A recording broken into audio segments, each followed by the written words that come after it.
Xitay Soda Ministrliği qish oylarida karantin va taqash mumkinchiligini nazarda tutib, pۇقrالارنى yeməkliklərini زاپاس saqlashga chaqirdi. Bu chaqiriq tayvandagi jiddilik bilan münasibətlik deb qaralgan bo'lib, pۇqralar orasida qalaymaqonchilik paydo qildi. İctimai taratqularda Xitay Soda Ministrligining chaqiriqini Tayvan bilan bo'lgan jiddilikni kuchaytirish va urush ehtimolligiga bog'lagan inkos va tahdidlar sababidan xalqning sarosimaga tushib, tanlab bozoriga opqanligi xabar qilindi. Amerika prezidenti Joe Baiden Xitay Glasgow'dagi kelimat boshliqlar yig'iniga qatnashmay cho'ng xatolik o'tkazdi va ta'sirini yo'qotdi dedi. Baiden kelimat masalasining butkul dunyo uchun intayin muhimligini bayon qilib mundaq dedi. Xitay kelimat masalasidan voz kechdi.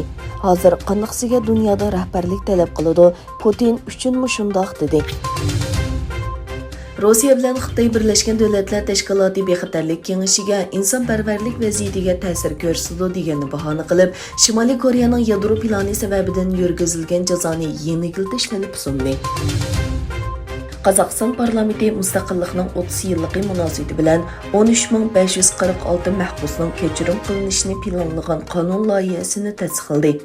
Qozog'istonning ichki ishlar ministri Yerlan Turgunbayev majlisning haftalik yig'inida bilet tashlashga sungan bu qonun loyihasi oddiy jinoyat sodir qilganlarni kechirim qilish va bir qism og'ir jinoyatchilarning jazosini qisqartirishni maqsad qiladi.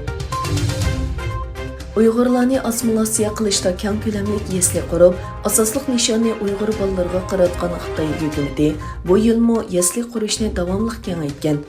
Uyg'ur Abdunum rayonluq ma'arif nazorati 2 noyabr kuni Şinjan xəvərlərə bergan uçurida bu yil Sharqi Turkistondagi o'qish yoshiga yetmagan bolalar yeslilariga 428 million yuan mablag' silinib, yana 28 o'rinda yangi yesli qurilganligini bildirgan.